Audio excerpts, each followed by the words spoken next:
नमस्ते everyone, Monika astrology में आपका बहुत बहुत स्वागत है। आज हम चर्चा करने जा रहे हैं धनु लग्न की। देखिए, धनु लग्न वालों के लिए फरवरी के महीने में किस तरह की स्थितियां होने वाली है और कैसे हमें पूरे ही महीने को प्लान करना है, आज हम जानने की कोशिश करेंगे। और उसमें किस तरह के बदलाव हैं, क्या परिस्थितियां हैं, पूरी ही जानने की कोशिश करेंगे कि कौन से प्लैनेट्स चेंज हो रहे हैं। देखिए, धनु लग्न में लग्न का स्वामी जो होता है वो होता है जुपिटर यानी कि गुरु, और लग्न में ही शुक्र मंगल का एक योग बन रहा है, एक साथ हैं दोनों। और उसके साथ साथ ये पूरे ही महीने एक तरह से ऑलमोस्ट साथ में रहेंगे। तो ये लग्न के अंदर शुक्र मंगल की युति आपके बन रही है, और लग्न का स्वामी खुद आपके तृतीय भाव में है। जब लग्न का स्वामी मजबूत पोजीशन में होता है तो इंसान डिसीजन मेकिंग को एक नेक्स्ट लेवल पर लेकर जा सकता है। और लग्न में शुक्र मंगल की ये जो युति है, देखिए कोई भी काम, आप कोई भी नयापन अपने जीवन के अंदर लाना चाहते हैं तो उसके लिए ये बहुत एक्सलेंट पोजीशन है।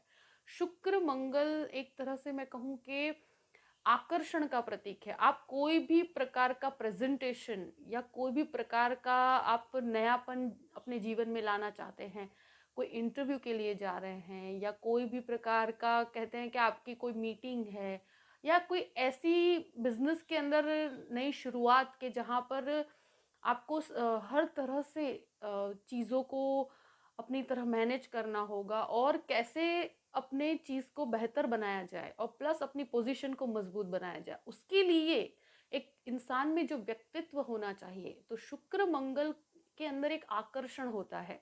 तो आपकी पर्सनैलिटी में एक आकर्षण क्रिएट करता है, लोगों को आपके प्रति, आपके परफॉर्मेंस के प्रति कहते हैं ना कि लोग आपकी जो प्रेजेंटेशन है उसको अप्रिशिएट करेंगे।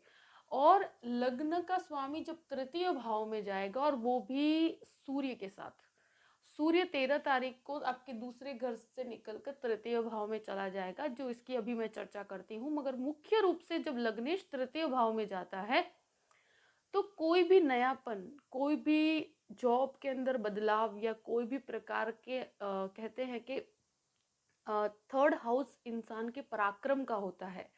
तो आप कोई भी पराक्रमी वृत्ति आपके अंदर जागृत होती है, लोगों को आप अपनी तरफ आकर्षित कर पाएंगे, अपने काम को लोगों के सामने अच्छे से रख भी पाएंगे। तो एक तरह से बहुत ही एक्सलेंट पोजीशन है। कोई नई जॉब ट्राई करना चाहते हैं, कर सकते हैं। आप कोई भी प्रकार का अगर ऐसा कोई ऑफर है जिसको एक्सेप्ट करना चाहते हैं, तो मैं आपको 100% कहूँगी कि हाँ, उसमें आगे बढ़ा जा सकता है। और ये शुक्र मंगल आपको काफ़ी एक तरह से आपकी पर्सनैलिटी को निखार रहा है, तो उसके लिए, और प्लस ये गुरु की राशि है, तो आपके जो डिसीजंस होंगे उसमें एक स्थिरता होगी। अब बात करते हैं सेकंड हाउस की। दूसरे घर के अंदर शनि और बुध की युति है, और शुरुआत के 13 दिन के लिए सूर्य भी आपके शनि और बुध के साथ सेकंड हाउस में रहेगा।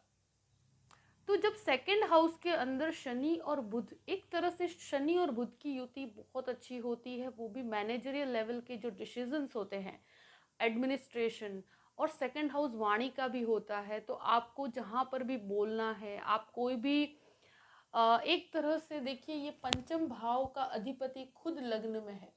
तो आप अगर एजुकेशन सेक्टर से भी जुड़े हुए हैं, आप कोई भी प्रकार का मार्केटिंग, सेल्स, तो उसमें जहाँ पर वाणी का एक उपयोग होना चाहिए, उसमें एक बहुत ही एक्स्ट्रा ऑर्डिनरी परफॉर्मेंस आपका हो पाएगा। आप अपने गोल्स को अचीव कर पाएंगे। सेकंड हाउस के अंदर जो शुरुआत के 13 दिन के लिए सूर्य है, तो सूर्य शनि की युति अगर फैमिली मैटर्स की बात की जाए, तो देखिए फैमिली मैटर में शुरुआत के 13 दिन के लिए आप थोड़ी सी शांति बनाए रखिएगा। अगर कोई विचार मतभेद होता है तो उसमें ज़्यादा रिएक्टिव होना आपके लिए अच्छा नहीं है। बाकी एक तरह से अगर आप सेविंग्स की बात करते हैं, तो सेकंड हाउस में शनि जो है आपको काफ़ी लॉन्ग टर्म प्लानिंग करवाने में बहुत सफल है। और उसके साथ साथ सबसे अच्छी चीज़ है स्वगृही है, और बुध उसके अंदर मैनेजमेंट की क्षमता देता है। तो फाइनेंशियल मैनेजमेंट के लिए बहुत ही एक्सलेंट पोजीशन है। तो एक तरह से कहूँ कि अगर कोई भी ऐसा कार्य जहाँ पर फाइनेंसेस को मैनेज करना है तो वो आपको बहुत सपोर्ट करता है।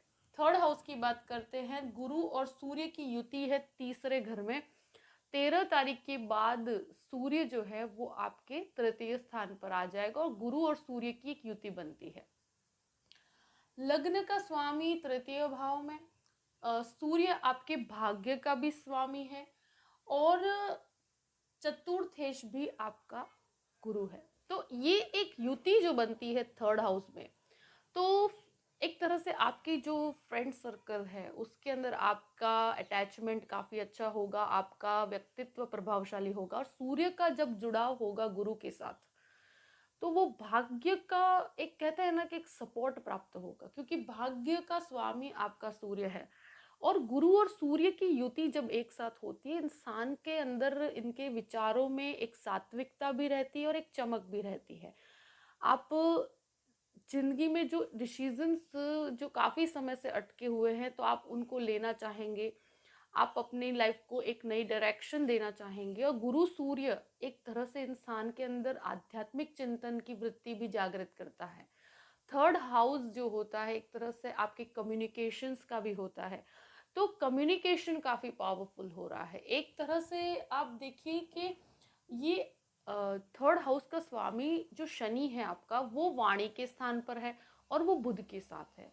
तो आपकी वाणी आपके परफॉर्मेंस के अंदर एक तरह से बहुत ही जो कहते हैं ना, जिसमें आपको कहाँ पर किस जगह पर कैसे आपकी बुद्धि का यूज़ करना है, कैसे अपने दिमाग से कैसे आपको मैनेज करना है हर चीज़ को, और आपका परफॉर्मेंस किस लेवल का होना चाहिए। तो ये एक जो बैलेंस्ड पोजीशन जिसको कहते हैं, तो ये आपको प्रदान करता है। और मैं तो कहूँगी कोई भी नई चीज़ को स्वीकार करना, नई जॉब को स्वीकार करना, बिजनेस है तो उसको भी आप अगर आपके परफॉर्मेंस को उसमें आगे बढ़ाना चाहते हैं, कोई भी प्रकार का नया काम शुरू करना चाहते हैं, तो भी ये पूरा ही महीना आपके लिए बहुत अच्छा है। अब एक चीज़ कहूँगी कि भाई बहनों के साथ जो संबंध काफ़ी समय से आपके खराब हैं उसमें भी अब एक बेटरमेंट है, क्योंकि जब सूर्य आपके थर्ड हाउस में आएगा और गुरु के साथ आएगा तो आप उसके अंदर भी परिस्थितियों को बेहतर बना पाएंगे। फोर्थ हाउस की बात करते हैं, फोर्थ लॉर्ड जुपिटर होकर आपके तृतीय स्थान में है। तो देखिए ये खुद से 12th हाउस है। मंगल की एक दृष्टि आपके चतुर्थ स्थान पर पड़ती है। देखिए अगर आप कोई भी ऐसा कार्य करते हैं कि जो प्रॉपर्टी से रिलेटेड है, तो उसमें आप नेक्स्ट लेवल पर खुद को लेकर जा सकते हैं। कमीशन ओरिएंटेड कोई प्रॉपर्टी का काम करते हैं, अगर प्रॉपर्टी एजेंट का कुछ कार्य करते हैं, तो मंगल की ऊर्जा उनको पूर्ण रूप से प्राप्त है। मगर थोड़ा सा धीमापन इस चीज़ में रहेगा, क्योंकि एक तरह से जब खुद आपके चतुर्थ भाव का स्वामी 12th में है और उसके साथ सूर्य है, भाग्य आपको सपोर्ट कर रहा है, मगर प्रॉपर्टी मैटर्स के अंदर मंगल की ऊर्जा ज़्यादा काम करती है। तो मंगल की भी एक चतुर्थ दृष्टि आपके खुद से चतुर्थ भाव में है, तो ये आपको काफ़ी सपोर्ट दे रही है। और आपको अगर ऐसा कोई भी काम जो आप काफ़ी समय से कर रहे हैं और आपको उसके अंदर प्रॉपर्टी से रिलेटेड कोई डिसीजन नहीं आ रहा है, तो वो भी आपको काफ़ी सपोर्ट मंगल का प्राप्त है। और एक तरह से कहें कि माता के स्वास्थ्य को लेकर अगर कोई चिंताएं हैं तो ज़्यादा कोई बहुत डरने वाली कोई बात नहीं है। और मानसिक जो सुख जो कहते हैं, तो वो जैसे ही महीना आपका आगे बढ़ता चला जाएगा, ऑटोमेटिक आपका मेंटल स्टेट भी काफ़ी स्ट्रांग रहेगा और एनर्जी आपके लिए बहुत हैवी रहेगी, क्योंकि आपके अंदर एक जो मंगल की लग्न में ऊर्जा है, तो जो आलस्य नहीं होगा आपके हर कार्य में, एक कहते हैं ना कि एक स्ट्रॉन्ग होल्ड के साथ आप आगे बढ़ पाएंगे। और अगर कोई नेटिव प्लेस के अंदर भी आपका कोई घर है या उससे रिलेटेड कोई भी मैटर है, तो उसको लेकर भी अगर कोई डिसीजन लेना चाहते हैं, तो 13 तारीख के बाद वो भी परिस्थितियाँ काफ़ी बेहतर है। अब बात करते हैं फिफ्थ हाउस की। देखिए पंचम भाव का अधिपति खुद लग्न में है, तो शुक्र मंगल का एक योग बन रहा है। तो देखिए एक तरह से जो लव मैटर्स होते हैं उनकी बात करते हैं। 11th हाउस यानी कि आपके लाभ का स्वामी होता है शुक्र, और पांचवा घर है वो मंगल से कनेक्टेड है, दोनों का एक कॉम्बिनेशन लग्न में बनता है। तो ऐसी कोई स्थिति जागृत हो सकती है जहां आपको किसी के साथ कुछ अट्रैक्शन हो सकता है। सबसे बड़ी चीज क्यों कह रही हूँ अट्रैक्शन, बिकॉज शुक्र मंगल अट्रैक्शन का कारक है। आकर्षण के बेस पर किसी को इस तरह की संभावनाएं क्रिएट होती है जहां इंसान किसी के प्रति अट्रैक्टेड हो जाता है, उसके स्वभाव के प्रति अट्रैक्टेड होता है। मगर मैं यही कहूंगी कि देखिए ऐसे डिसीजंस जो होते हैं कभी भी आकर्षण के बेस पर नहीं लेने चाहिए। हमेशा शुक्र मंगल इंसान को व्यक्तित्व के प्रति आकर्षित करता है और बाद में वो उसके साथ सेटल होना बहुत मुश्किल हो जाता है।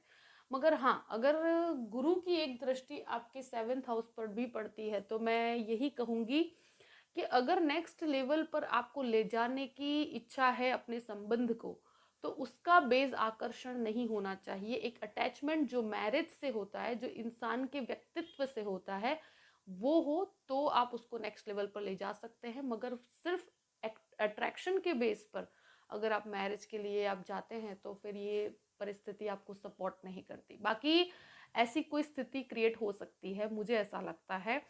और दूसरी बात करते हैं स्टूडेंट्स की, तो देखिए स्टूडेंट्स के लिए बहुत अच्छा टाइम है। एक तरह से कहूँ शुक्र मंगल, तो आप फैशन डिजाइनिंग से संबंधित कोई भी एजुकेशन है उसको आप नेक्स्ट लेवल पर लेकर जा सकते हैं। और प्लस उसके अंदर कोई एजुकेशन संबंधित कोई भी काम करते हैं, आप फैशन डिजाइनिंग में है, आर्किटेक्चरल के अंदर आप एडमिशन लेना चाहते हैं तो बहुत अच्छी स्थिति है। इंटीरियर डिजाइनिंग के लिए भी काफ़ी सपोर्टिव बेस है। एक तरह से ये स्थिति आईटी प्रोफेशन वालों को भी काफ़ी सपोर्ट करती है। और गुरु और सूर्य की एक युति बनती है जो एक नवम दृष्टि आपके 9th हाउस पर उसकी पड़ती है, 7th दृष्टि। तो वो एक तरह से अगर आप कोई भी गवर्नमेंट एग्जाम्स की तैयारी करते हैं उसमें भी आपको सफलता दिलाने की पूरी क्षमता रखती है। तो अगर ऐसी कोई तैयारी कर रहे हैं तो उन स्टूडेंट के लिए बहुत अच्छा समय है अगर इस टाइमिंग के अंदर आपका कोई इस तरह का रिजल्ट आने वाला है। प्लस एक चीज मैं कहूंगी कि पांचवें घर का अधिपति लग्न में है तो एक तरह से स्पेक्युलेटिव एक्टिविटीज के अंदर भी आपका दिमाग काफी तेज रहेगा। आप अगर इस तरह का कोई शेयर मार्केट के अंदर ट्रेडिंग करते हैं तो ये समय आपके लिए काफी सपोर्टिव है। अब बात करते हैं 6th हाउस की। तो 6th हाउस का अधिपति खुद लग्न में है और राहु वहां पर स्थित है। तो देखिए राहु छठे घर के अंदर होते, अब राहु का भ्रमण एंडिंग के टाइम पे है, यानी कि 2 महीने का अंतराल बाकी है। और राहु छठे घर में एक तरह से काफी सपोर्ट देता है। मगर एक तरह से जब आपका 6th लॉर्ड खुद लग्न में है तो एक मैंने देखा है कि शुक्र और मंगल की युति वो ब्लड से कनेक्टेड प्रॉब्लम्स देती है, रिलेटेड टू इन्फेक्शंस और एक तरह से किडनी रिलेटेड कोई प्रॉब्लम्स होती है। तो शुक्र मंगल की युति, देखिए मैं डराने की बात नहीं कर रही हूँ, अगर ऐसी कोई समस्या है, ब्लड प्रेशर अगर बहुत जैसे कहते हैं ना, ऐसी कोई रिलेटेड कोई प्रॉब्लम है आपको तो उसको लाइटली नहीं लेना। ये जो युति है ऐसी चीज़ों में लाइटली लेना बहुत प्रॉब्लम दे सकता है क्योंकि आपके 12th का लॉर्ड भी इसके साथ है।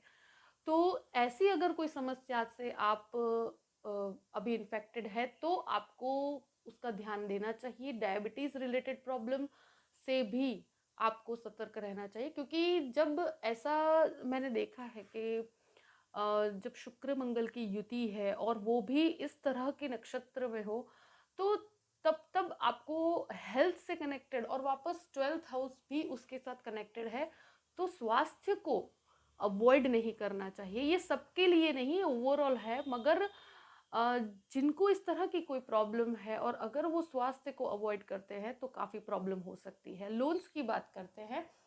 देखिए कुछ ऐसे लोन्स हैं क्योंकि एक्सपेंसेस के चलते आपको कुछ ऐसे लोन्स लेने पड़ सकते हैं।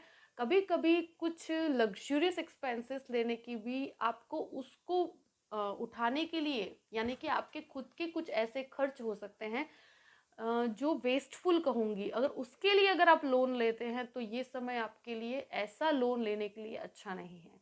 और देखिए लोन तो मिल जाएगा मगर फिर भी मैं कहूँगी अगर अगर आपको बहुत ही रिक्वायरमेंट हो तो ही लेना।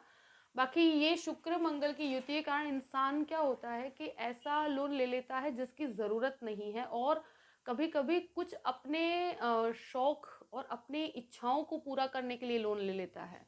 तो वो चीज़ आपके लिए बहुत गलत है, उसको आपको नहीं लेना चाहिए। एक्सपेंसेस को कंट्रोल करना आपके लिए बहुत ज़रूरी है। देखिए, एनिमीज की बात करते हैं, यानी कि दुश्मन या आपके आसपास के कोई सर्कल के लोग जो आप पर हावी होने की कोशिश करते हैं, एक तरह से वाणी पे संयम रखना उस मामले में बहुत ज़रूरी है, क्योंकि शुक्र मंगल इंसान को बोलने में बड़ा तीखा बना देता है। तो चीज़ों में आप जो कहते हैं ना बहुत रिएक्टिव, तो रिएक्टिव नहीं होना, स्पेशली आपके जो कार्यस्थल है उसमें बहुत शांति बनाए रखें, क्योंकि मैंने देखा है कि मंगल की ऊर्जा और शुक्र के साथ होती है, और ये परिस्थितियां ऐसी होती है कि इंसान का कॉन्फिडेंस लेवल काफ़ी हाई स्तर पे रहता है। तो तब वाणी के अंदर एक तरह से बोलने के अंदर काफ़ी रिएक्टिव हो जाता है इंसान। तो वो स्थिति में बहुत शांति बनाए रखिएगा, किसी से किसी भी प्रकार की बहसबाजी से आप बचिएगा। बाकी उनका सामने से आपको कोई भी प्रकार का अगर शत्रु है या आसपास का कोई एनवायरनमेंट में कोई प्रॉब्लम्स है, तो आप पर हावी तो कोई नहीं हो पाएगा, क्योंकि राहु काफ़ी स्ट्रॉन्ग बेस लेकर बैठा है। अब बात करते हैं सेवेंथ हाउस की। देखिए, सेवेंथ लॉर्ड वो आपके सेकेंड हाउस में शनि के साथ है। शुरू के 13 दिन का समय है, थोड़ी शांति बनाए रखिएगा। कोई भी मैरिड लाइफ है या पार्टनरशिप है तो उसके अंदर भी बहुत शांति बना के रखिएगा। बाकी एक्सेलेंट पोजीशन मैं कहूँगी, क्योंकि शुक्र और मंगल की पूर्ण दृष्टि आपके 7वें घर पर है, गुरु की एक दृष्टि पूर्ण 7वें घर पर है। पूरा महीना कोई भी नया बिजनेस स्टार्ट करना है, बहुत एक्सेलेंट पोजीशन है। कोई भी नई पार्टनरशिप है, कर सकते हैं। और ये जो शनि और बुध की युति है, एक तरह से कहा जाए कि कोई भी पैसों को लेकर मैनेजरियल लेवल का कोई भी डिसीजन लेना है, आप अथॉरिटेटिव पोजीशन पर है और उसमें एक कोई नया कार्य शुरू करना चाहते हैं, बिजनेस के अंदर कोई भी नई पार्टनरशिप या कोई भी नयापन अगर स्वीकार करना चाहते हैं, तो बहुत अच्छी परिस्थिति है। शुक्र और गुरु दोनों की ही दृष्टि सेवेंथ हाउस पर पड़ती है। अगर कोई मैरिज से रिलेटेड कोई समस्या है तो पूरा ही महीना मैरिज के लिए बहुत अच्छी परिस्थितियां लेकर आ रहा है, और मंगल की भी ऊर्जा उसके साथ है। तो उसके अंदर सिर्फ रिएक्टिव नहीं होना, बाकी बहुत एक्सलेंट पोजीशन कहूँगी related to business, related to आपका कोई भी प्रकार का रिलेशनशिप, और उसको अगर नेक्स्ट लेवल पर लेकर जाना चाहते हैं, अगर आपके पर्सनल चार्ट में उसका सपोर्टिव बेस बना हुआ है, तो ये परिस्थिति डेफिनेटली आपको गुरु की एक दृष्टि और शुक्र और मंगल दोनों की ही दृष्टि आपको सपोर्ट करती है, और बिजनेस के अंदर बहुत एक्सीलेंट जो कहते हैं ना मैनेजमेंट की क्षमता देती है आपको। अब बात करते हैं एट्थ हाउस की। देखिए, एट्थ हाउस के ऊपर शनि और बुध की युति एक तरह से आपको देखती है, और आपके जो भी हिडन प्रॉब्लम्स है या हिडन चीजें जो आपने मन में रखी हुई है, तो उसको आप अंदर ही अंदर काफ़ी सॉल्व करने की कोशिश करेंगे। प्लस एक तरह से फाइनेंशियल रिसर्च के लिए बहुत अच्छा समय है, और कहते हैं ना कि स्पिरिचुअलिटी के अंदर भी आपका एक इंटरेस्ट जागृत होता है। एट्थ हाउस जो है हिडन चीज़ों को डिनोट करता है, तो आपके अंदर एक रहस्यमयी चीज़ें, रहस्यमयी विचार आपके अंदर भ्रमण करेंगे, तो उसको लेकर ज़्यादा हावी मत होइएगा। देखिए, अब बात करते हैं नाइन्थ हाउस की। नाइन्थ हाउस का अधिपति खुद तृतीय भाव में है, यानी कि भाग्य स्थान का अधिपति सूर्य शुरुआत में आपके सेकंड हाउस में, उसके बाद आपके तृतीय भाव में रहेगा। देखिए, नाइन्थ हाउस इंसान को कोई भी प्रकार का नेक्स्ट लेवल का आपका एजुकेशन जो आप ले जाना चाहते हैं, एमबीए करना चाहते हैं या कोई भी पीएचडी करना चाहते हैं या कोई भी प्रकार का मास्टर्स की डिग्री लेना चाहते हैं, तो ये परिस्थिति पूर्ण रूप से एजुकेशन सेक्टर को सपोर्ट करती है। आप उसका कोई डिसीजन लेना चाहते हैं तो आगे बढ़ सकते हैं। रिलेटेड टू फाइनेंस या कोई भी मैनेजमेंट से संबंधित कोई भी एजुकेशन को नेक्स्ट लेवल पर लेकर जाना चाहते हैं, तो ये परिस्थिति बहुत अच्छी है। देखिए, गुरु और सूर्य की युति जब भी नाइन्थ हाउस को देखती है, तो आपकी आध्यात्मिक चिंतन के लिए बहुत अच्छी एक तरह से समय है आपके लिए, क्योंकि ये इंसान के अंदर एक स्पिरिचुअलिटी को कनेक्ट करती है, आपके अंदर वो ऊर्जा रहेगी, आपके अंदर एक स्पिरिचुअलिटी को बढ़ाती है। तो एक तरह से ये समय उसके लिए बहुत अच्छा है। और भाग्य का सपोर्ट, क्योंकि सूर्य खुद अपने घर को देखता है, तो आपके भाग्य का भरपूर सपोर्ट आपको प्राप्त होगा। आपके पिता के साथ भी आपके रिलेशंस में एक तरह से जो भी प्रॉब्लम्स थी या कुछ भी था, वो 13 तारीख के बाद रिलेशंस पहले से बेहतर हो पाएंगे। अब बात करते हैं 10th हाउस की। 10th हाउस का अधिपति खुद सेकंड हाउस में है, जो सेविंग्स का हाउस है, जो आपके फाइनेंसेस का हाउस है, जो वाणी का हाउस है। तो जो भी बोलकर अगर कोई कार्य करते हैं, आपको आपको कोई प्रेजेंटेशन देना है, कोई भी आपके जो 10वां घर होता है वो आपके कर्म का होता है, तो कर्म को इतना स्ट्रांग बना रहा है, पूरा ही महीना काफी स्ट्रांग है। मैं तो एक ही तरह से कहूंगी आपको, कोई भी नया डिसीजन, कोई ट्रांसफर है या कोई कोई भी नई चीज है, या आप कोई काम ऐसा है जो काफी समय से करना चाहते हैं, पूरा महीना आपको काफी सपोर्ट दे रहा है। और इसमें आपको सेविंग्स भी हो पाएगी। आप अपने सेकंड हाउस जो होता है वो खुद फाइनेंसेस को हैंडल करने की इंसान को क्षमता देता है, क्योंकि आपका जो दशम भाव का अधिपति शनि के साथ होने के कारण आपके अंदर वो कहते हैं ना, एक स्ट्रॉन्ग डिसीजन मेकिंग की जो क्षमता होनी चाहिए वो आपके अंदर होगी 100%। कोई कंफ्यूजन नहीं होगा, कोई कॉम्प्रोमाइज नहीं होगा, और एक तरह से एक जो कहते हैं ना क्रिस्टल क्लियर डिसीजंस लेने की क्षमता ये महीना आपको देता है। अब बात करते हैं 11th हाउस की। 11th लॉर्ड यानी कि लाभ स्थान का अधिपति खुद लग्न में है, तो हर तरह से जो भी काम करेंगे उसको रिलेटेड जो लाभ आप एक्सपेक्ट कर रहे हैं वो आपको प्राप्त होगा। आपके प्लानिंग के हिसाब से जो जो आप चाहते हैं कि आपका कार्य किस तरह से होना चाहिए, तो वो आपका संपन्न होगा। तो उसको लेकर कोई भी प्रकार का भय रखने की ज़रूरत नहीं है, क्योंकि लग्न का स्वामी तृतीय में, और आपके कहते हैं ना लाभ का स्वामी भी लग्न में बैठा हुआ है, तो एक तरह से आपको एक आपके अंदर ये चीज क्लियर होगी कि किस तरह से कैसे आपको आगे बढ़ना है और आपको कैसे लाभ प्राप्त हो, ये भी आपको पूर्ण रूप से आप प्लान कर पाएंगे, क्योंकि गुरु की एक दृष्टि आपके 11th हाउस पर पड़ती है, और शनि जो है उसकी भी दृष्टि आपके 11th हाउस पे पड़ती है, और 11th लॉर्ड लग्न में है। तो ये एक ऐसी स्थिति है कि जहां पर जो भी डिसीजन लिया जाए तो वो काफी पावरफुल रहेगा और उसका लाभ आपको पूर्ण रूप से प्राप्त है। 12th हाउस की बात करते हैं। देखिए, विदेश से संबंधित चीजों को लेकर मैं कहूंगी कि देखिए, आप ऐसा कोई बिजनेस करते हैं जो विदेश से संबंधित है, तो उसमें जितना आपको लाभ प्राप्त होना चाहिए, कभी कभी आपको ऐसा लगेगा कि आपको वो लाभ प्राप्त नहीं हो रहा है, मगर उसमें थोड़ा सा धीमापन आने की क्षमता आप मुझे दिखती है, और एक तरह से एक्सपेंसेस आपके थोड़े से आप पर हावी हो रहे हैं। तो एक्सपेंसेस पर कंट्रोल रखना आपके लिए बहुत ज़रूरी है। केतु 12th हाउस में एक तरह से इंसान के अंदर एक इंट्यूशन क्रिएट करता है। आप कोई भी प्रकार की एक्टिविटी करेंगे तो आपका इंट्यूशन आपका काफ़ी सपोर्ट करेगा। और देखिए, जब 12वें घर का अधिपति और आपका कहते हैं कि 6th हाउस का अधिपति एक साथ है, तो ये चीज़ें कभी कभी इंसान को कहते हैं ना कि काफ़ी ओवर एक्सपेंसेस की तरफ लेकर जाती है, तो अपने खर्चों पर नियंत्रण रखना आपके लिए बहुत ज़रूरी है। इस चीज़ को मैं ज़रूर कहूँगी कि आपको ध्यान रखना चाहिए। और बहुत अगर लीगल कोई मैटर है तो उसमें ज़्यादा रिएक्टिव होना आपके लिए अच्छा नहीं।